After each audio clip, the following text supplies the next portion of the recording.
Health and hygiene की। तो health and hygiene के अंदर आपको सबसे पहले पढ़ना है इसमें कि रोगों का वर्गीकरण। रोगों का वर्गीकरण, तो रोगों का वर्गीकरण कौन कौन सा है, जैसे पानी द्वारा होने वाले रोग,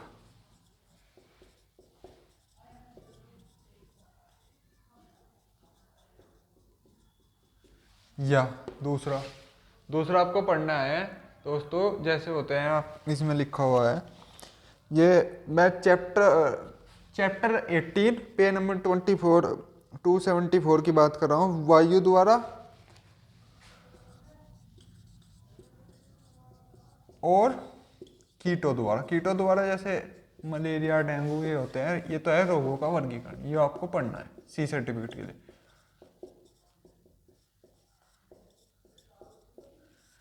सेकंड चीज आपको पढ़नी है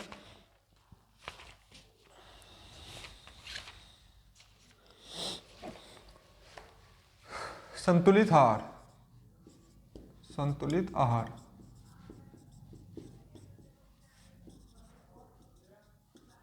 नंबर 3 पढ़ना है आपको विटामिन और और विटामिन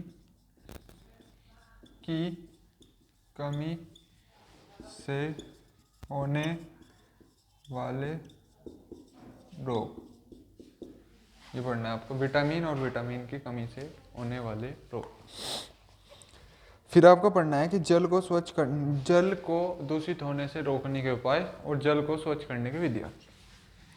जल को दूषित होने से रोकने के उपाय और जल को शुद्ध करने की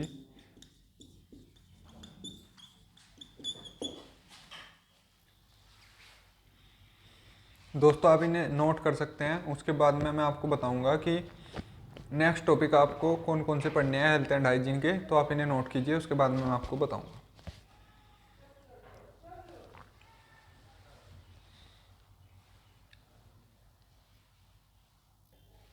अब हम देखेंगे कि नेक्स्ट टॉपिक कौन सा पढ़ना है आपको। तो नेक्स्ट टॉपिक आपको पढ़ना है कि कैंप में साफ सफाई के बंदोबस्त कैसे रखे जाएं। कैंप में साफ सफाई का बंदोबस्त।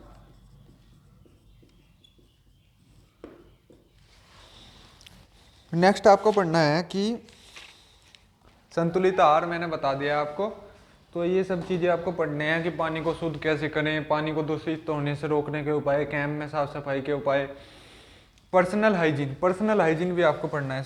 पर्सनल हाइजीन अगर बुक में नहीं है तो आपको अलग से पढ़ लेना है पर्सनल हाइजीन।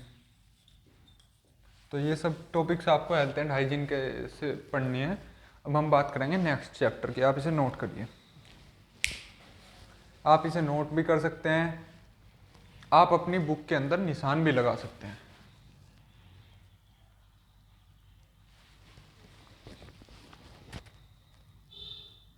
अब हम बात करेंगे दोस्तों नेक्स्ट चैप्टर की, जो कि आपकी बुक के अंदर है 19 चैप्टर।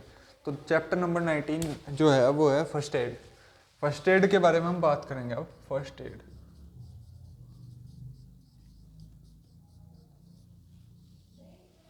तो जो फर्स्ट एड में आपको पढ़ना है, सबसे पहले पढ़ना है आपको पट्टी के प्रकार।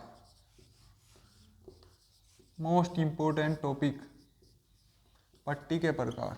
नंबर 2 पर आपको पढ़ना है कृत्रिम सांस। कृत्रिम सांस देने की विधियां। कृत्रिम सांस देने की विधियां। नंबर 3 टॉपिक पढ़ना है आपको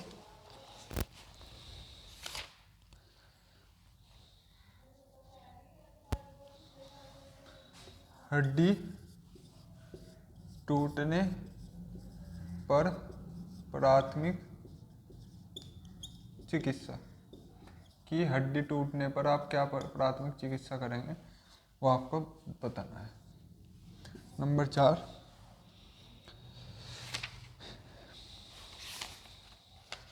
आप दोस्तों इसके अंदर फ्रैक्चर भी पढ़ सकते हैं, अस्थि भंग। दोस्तों जैसे आपको पता है कि आप एनसीसी करते हो, सी सर्टिफिकेट का आपका पेपर है, सी सर्टिफिकेट का आपको पता है कि लास्ट ईयर होता है, लास्ट एग्ज़ाम होता है, फाइनल एग्ज़ाम होता है एनसीसी का। तो दोस्तों आपको थोड़ा सा भी रिस्क नहीं लेना चाहिए एग्ज़ाम के अंदर। अगर आप सोचते हैं कि हम इसे छोड़ देंगे, उस टॉपिक को छोड़ देंगे, तो आपका एक टॉपिक छोड़ने से आप फेल भी हो सकते हैं। तो डू नॉट टेक रिस्क, क्योंकि this is your final exam of your NCC. तो so don't take risk in C certificate exam, even don't take risk in A certificate exam and B certificate exam, क्योंकि आपको पता है अगर आप B certificate नहीं करेंगे तो सी तक नहीं पहुंचेंगे। तो आपको कोई रिस्क नहीं लेना है, इसलिए हम भी विदाउट रिस्क आपको सभी टॉपिक बता रहे हैं जो मोस्ट इम्पोर्टेंट है और एक्सपेक्टेड है। क्योंकि आप सी सर्टिफिकेट में ये नहीं सोच सकते कि ये टॉपिक आएगा या नहीं आएगा, क्योंकि अगर आपका एक टॉपिक छूट जाता है तो you will be fail in exam, ये बिल्कुल सच बात है। तो आपको रिस्क नहीं लेना है, इसलिए जो हम टॉपिक बता रहे हैं आप इसे ध्यान से पढ़िए, रिवाइज कीजिए, अच्छे से पढ़िए, तो जब भी आपका एग्ज़ाम निकलेगा। इसके बाद में हम बात करेंगे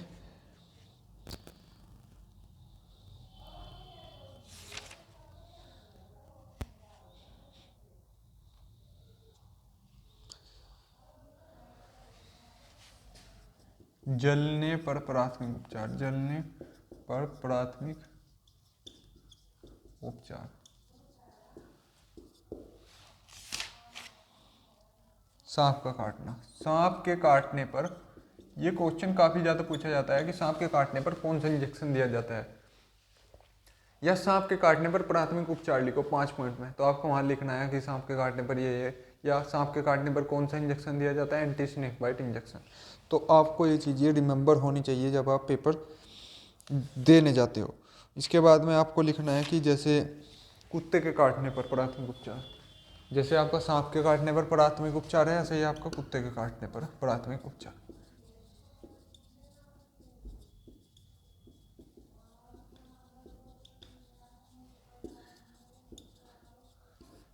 तो आपको ये सब चीज़ें याद रखनी है।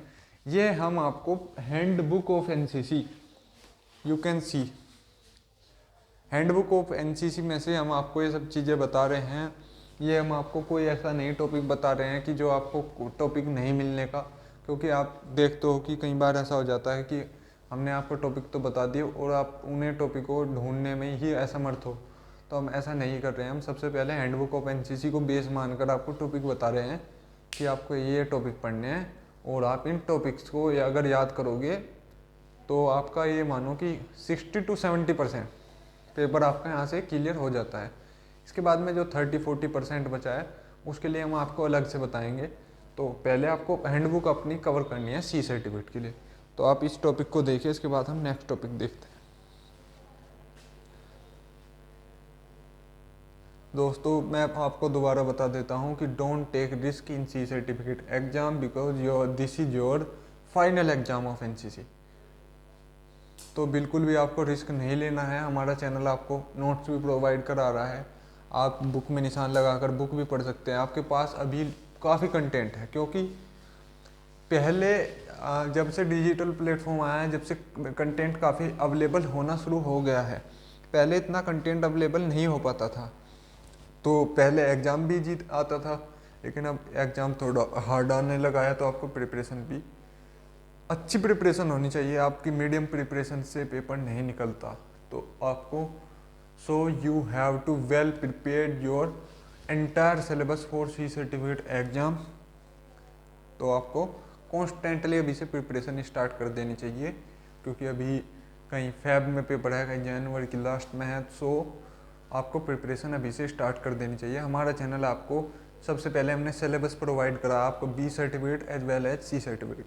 Common subject and specialise subject. तो आप उसे देखिए, उसे नोट डाउन कीजिए, इन टॉपिक्स को देखिए, इन्हें नोट डाउन कीजिए और अपनी प्रिपरेशन स्टार्ट कीजिए।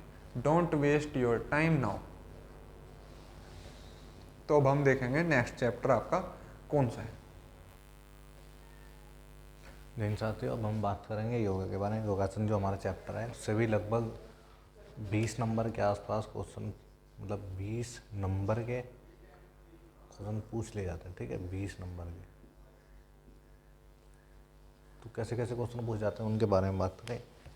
जैसे कि पहला है हमारा योग की परिभाषा, नेक्स्ट है योग के लाभ, अगला है हमारा योग की हानि, फिर है हमारा सूर्य नमस्कार। इसमें पूछ लिया जाता है कि सूर्य नमस्कार में कितनी पोजीशन होती हैं, भाव कितने होते हैं। ठीक है,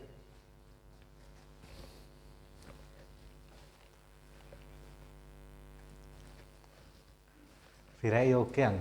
योग के कितने अंग होते हैं, कौन कौन से होते हैं, उनके नाम आपको लिखने हैं। अगला है कि किस बीमारी में कौन सा आसन लाभदायक होता है। ठीक है, अगला है हमारा, आपको लिखना है 5 आसन के नाम। ठीक है, कौन कौन से आसन करने चाहिए उनमें से लिख सकते हैं आप कोई भी। फिर प्राणायाम से पूछ लिया जाता है। फिर है योग के जनक, उनका नाम आपको याद रखना है।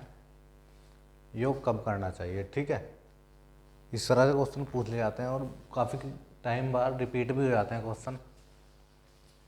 और दोस्तों एक क्वेश्चन आ जाता है जो मेरे अभी याद आया है, मोस्ट इम्पोर्टेंट क्वेश्चन है, उसमें एनसीसी कैडेटों का काफ़ी योगदान है योग में। 21 जून योगा डे। योगा डे को जो सेलिब्रेट किया जाता है, आप जानते हैं कि जब योगा डे का टाइम आता है उससे पहले हम एक सीएटीसी कैंप लगाते हैं। तो उसका मुख्य कारण होता है कि सीएटीसी कैंप भी हो जाए और योगा डे भी सेलिब्रेट हो जाए। तो योगा डे को सेलिब्रेट करने में एनसीसी कैडेटों का काफ़ी बड़ा महत्वपूर्ण योगदान है। एनसीसी की जितनी भी यूनिट है, जितने ग्रुप, जितने डायरेक्टरेट हैं, हर जगह योगा डे सेलिब्रेट करा जाता है।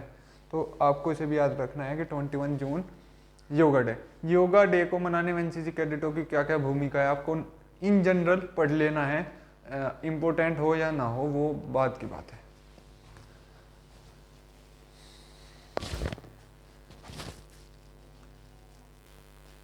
तो दोस्तों, जैसे कि अभी आपको बताया कि योगा डे जो मनाया जाता है 21 जून को, कभी कभी इसके पीछे रीज़न भी पूछ लेता है कि 21 जून को ही क्यों मनाते हैं। तो इसका आंसर है कि सबसे बड़ा दिन होता है। ठीक है, और इसका रिकॉर्ड भी जो एनसीसी के नाम है कि सबसे ज़्यादा किस दिन और किसने, ये भी क्वेश्चन पूछ लिया जाता है। तो सबसे ज़्यादा जो रिकॉर्ड है सबसे ज़्यादा योग करने का, वो एनसीसी के नाम है। ठीक है, और इसके पीछे का रीज़न मैंने आपको बता ही दिया कि 21 जून को ही योगा डे क्यों मनाया जाता है। बाकी ये सब क्वेश्चन आप लिख सकते हैं, जैसे कि योगा की परिभाषा, योग के लाभ, हानि भी पूछ लेता है, सूर्य नमस्कार के भाव, योग के अंग कितने हैं, किस बीमारी में कौन सा आसन लाभदायक है, 5 आसन के नाम, प्राणायाम, इसके भाग भी पूछ लेता है कभी कभी। फिर है योग के जनक, योग कब करना चाहिए, ये सब आप लिख सकते हैं। और इसमें ये भी पूछ लेता है कि योग कब नहीं करना चाहिए। ठीक है, तो वो भी आप एक देख सकते हैं। और इसमें एक आसन वो भी है कि वो खाना खाने के बाद किया जाता है, उस आसन का नाम भी आप याद कर सकते हैं। ठीक है, ये सब आप नोट कर सकते हैं।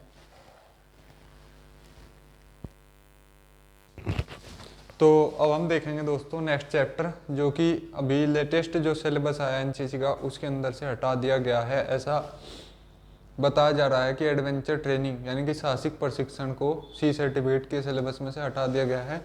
पर मैंने आपको पहले बताया था कि डोंट टेक रिस्क, तो आप इस चैप्टर को भी पढ़ सकते हैं क्योंकि यह छोटा सा चैप्टर है। अगर यह चैप्टर आपने छोड़ दिया और पेपर में आ गया 10 नंबर का, अगर यह चैप्टर आ गया और आपने को क्वेश्चन एक भी नहीं आता, दोनों 5-5 नंबर के, तो आप पेपर में फेल हो जाओगे सी सर्टिफिकेट के। तो इसलिए डोंट टेक रिस्क। तो मैं आपको बताऊंगा कि एडवेंचर ट्रेनिंग में आपको क्या क्या पढ़ना है।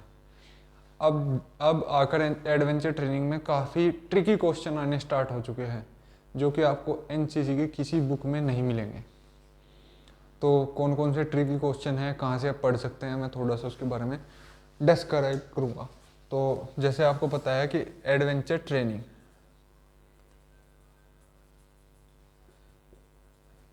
एडवेंचर ट्रेनिंग में नॉर्मल क्वेश्चन कैसे आते हैं कि उद्देश्य, एडवेंचर यानी कि साहसिक क्रियाकलाप के उद्देश्य, लाभ, ये क्वेश्चन तो आते हैं नॉर्मल। ये क्वेश्चन सी सर्टिफिकेट में कभी नहीं पूछे जाते।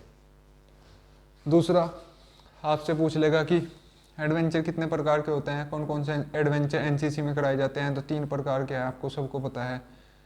Land, water, air. लैंड पर है जैसे साइकिलिंग, ट्रैकिंग। वाटर में है जैसे डाइविंग, राफ्टिंग, बोटिंग, रिगेटा। एयर में है जैसे पैरासेलिंग, पैराजम्प्स। हाँ, तो ये तो सबको पता होता है कि एडवेंचर में क्या लाभ है, एडवेंचर के क्या उसके उद्देश्य हैं, कौन कौन से एडवेंचर ट्रेनिंग एनसीसी कैडेटों को कराई जाती है। ये तो हो गए नॉर्मल क्वेश्चन। आजकल क्वेश्चन कैसे कैसे आने स्टार्ट हो गए हैं मैं बताता हूँ। जैसे आजकल के आने वाले क्वेश्चन हैं उन्हें मैं आपको थोड़ा सा डिस्क्राइब कर देता हूँ। जैसे रॉक क्लाइंबिंग,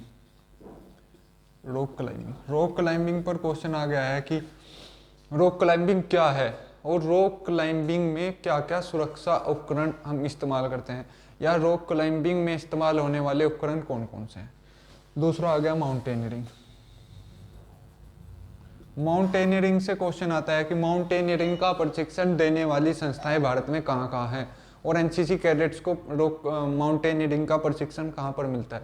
थर्ड क्वेश्चन आ गया आपको पैरासेलिंग।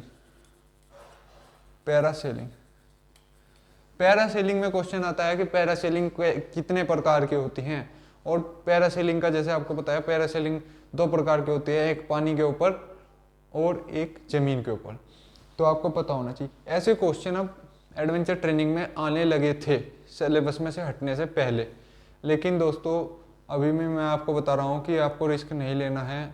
अगर इस बार भी एडवेंचर ट्रेनिंग आता है तो ऐसे टफ क्वेश्चन ही आएंगे, न कि ये इजी क्वेश्चन उद्देश्य लाभ, क्योंकि ये उद्देश्य लाभ एडवेंचर ट्रेनिंग कितने प्रकार की हैं सब बी सर्टिफिकेट का है। तो आपको सी सर्टिफिकेट के लिए प्रिपेयर करना है तो ये आपको पता होना चाहिए। रॉक क्लाइंबिंग, पैरासेलिंग, पैराजम्प्स कौन कंडक्ट कराता है आपको पता होना चाहिए। PTS Agra, para training school Agra, जो कि एयरफोर्स की एक स्कूल है। या ऐसा क्वेश्चन आता है कि पैरा बेसिक कोर्स में जाने के लिए कैडेटों के लिए किन पात्रताओं का पार करना होगा, किन मापदंडों को पार करना होगा। तो ऐसे क्वेश्चन आने लगे हैं जो कि आप किसी बुक में से नहीं मिलेंगे आपको। आप कोई सी भी बुक ले लें एनसीसी से रिलेटेड आपको नहीं मिलेंगे, या आपको इंटरनेट पे पढ़ने पड़ेंगे, या खुद ही इनके आंसर आपको बनाने पड़ेंगे।